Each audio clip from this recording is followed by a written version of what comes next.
Syria's early victories were short-lived.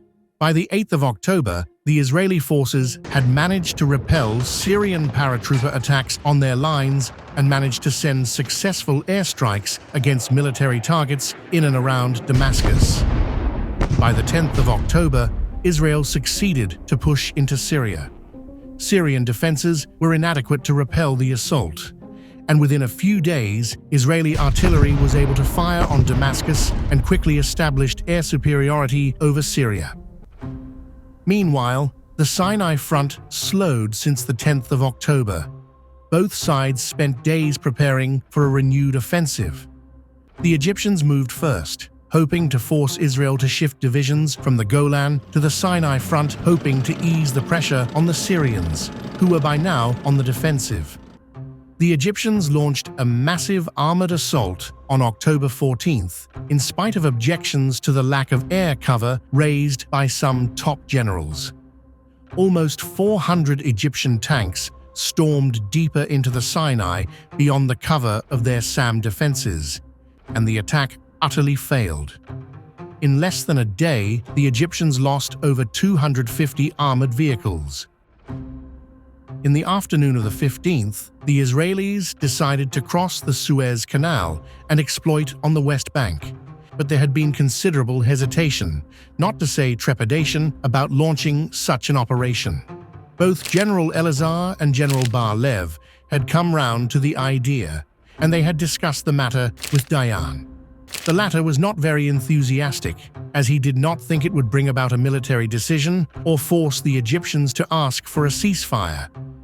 But several factors led to the Israeli decision to cross the Suez Canal. The major considerations were that the Israelis reckoned they had won a big battle on the 14th, had driven the Egyptians back to their bridgeheads, and had inflicted heavy tank losses. Also, that day the United States openly admitted that it was mounting air and sea lifts of military supply for Israel, which gave the Israelis a terrific morale boost. As well, information gained by the American SR-71 spy aircraft on the 13th confirmed that on both sides of the canal south of Ismailia and on the shores of Great Bitter Lake, there was an area about 40 kilometers in width that was almost empty of troops.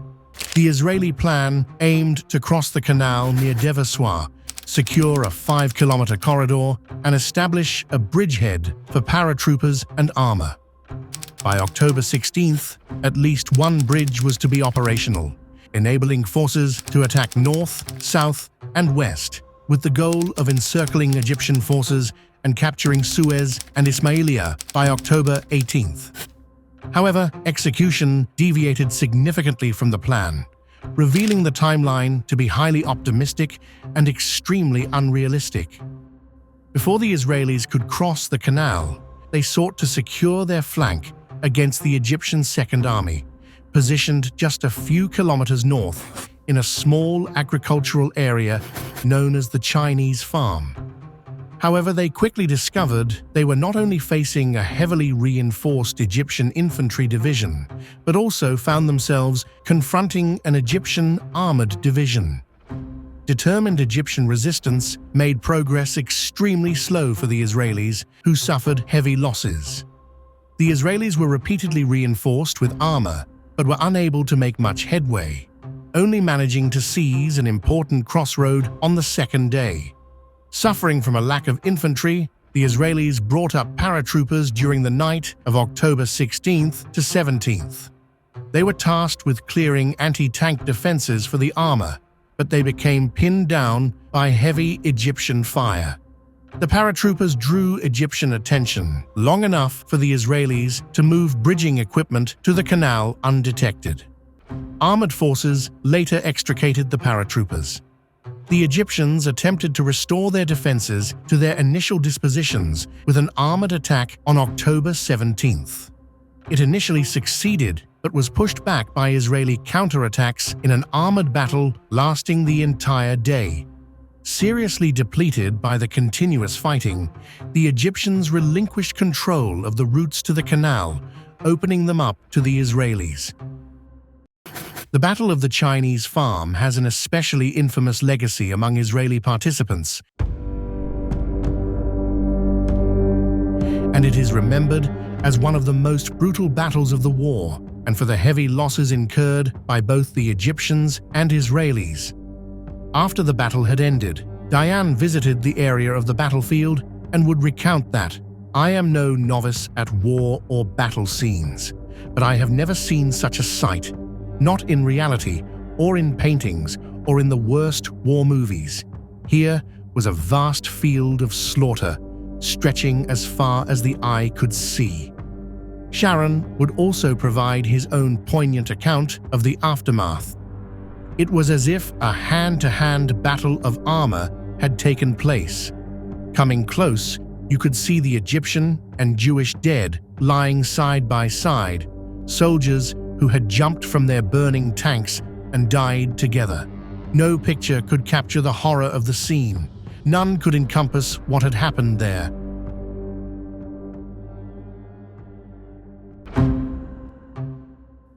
The Egyptians assumed that the Israeli objective was to roll up the Second Army's right flank, not to open a corridor to the West Bank for Israeli forces to cross the Canal.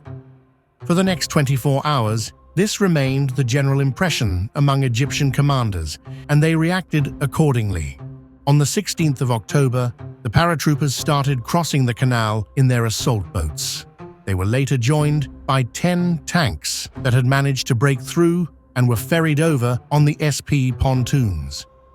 The Israelis sent raiding parties attacking Egyptian SAMs on the West Bank, while securing a 4-kilometer-deep bridgehead without facing resistance. The Egyptians, meanwhile, failed to grasp the extent and magnitude of the Israeli crossing, nor did they appreciate its intent and purpose. They were under the impression that the canal crossing was merely a diversion for a major IDF offensive, targeting the right flank of the Second Army. Only after the 17th of October, the Egyptians slowly began to realize the magnitude of the Israeli offensive. Early on, 18 October, the Soviets showed Sadat satellite imagery of Israeli forces operating on the West Bank. Now Israel had 3 divisions on the West Bank, under the command of Sharon, Adan, and Magan. Sharon's task was to move north to seize the canal city of Ismailia, and thereby sever the logistical and supply lines for most of the Egyptian Second Army. Adan and Magan's divisions to move south to seize the city of Suez. As the Israelis pushed towards Ismailia, Sharon's brigades faced fierce resistance from Egyptian paratroopers and commandos. On 22nd October, the Israelis concentrated artillery and mortar fire against the city, and an Israeli paratrooper company attacked without first scouting ahead and was ambushed and annihilated. The Egyptian Commando Battalion managed to repel the attack after prolonged heavy fighting. Sharon's forces failed to get behind Ismailia and encircle the city, and their attack had been thoroughly routed. The Egyptians registered a tactical and strategic victory in the defense of Ismailia, stopping an encirclement of their large forces on the east bank of the Suez Canal and ensuring their supply lines remained open. In the meantime, Premier Kosygin met with Sadat and was trying to persuade him to accept a ceasefire, to which Sadat agreed, saying he had only wanted to break the no peace, no war stalemate and would honor a ceasefire if Israelis would withdraw from the occupied territories. Kosygin also wanted an assurance that Sadat would not use the Scuds against Israeli population centers, and again Sadat agreed, but only on the condition that the Israelis did not first attack his cities from the air. The hotline from Moscow to Washington, actually a teleprinter machine, was used for the first time in this war when First Secretary Brezhnev spoke to President Nixon, asking urgently that Kissinger come to Moscow for consultations. Nixon agreed. The UN Security Council passed a resolution calling for a ceasefire on October 22nd. And while the Egyptians seemed determined to honor the ceasefire, for example, the Cairo International Airport was briefly opened again, The Israelis, on the contrary, rushed troops across their 3 bridges throughout the night of the 22nd, 23rd. It seemed they had no intention of observing the ceasefire, but were set upon exploiting their position on the West Bank. The fact that the Israelis broke the ceasefire and went on with their offensive led the Soviet Union to think the United States had deliberately outwitted it. They accused the US government of allowing Israel to violate the ceasefire on the 22nd and make territorial gains. There is evidence that Kissinger may have given tacit approval or deliberately refrained from restraining Israel in the immediate aftermath of the ceasefire. His strategic aim was to allow Israel to secure a more advantageous position before serious negotiations began.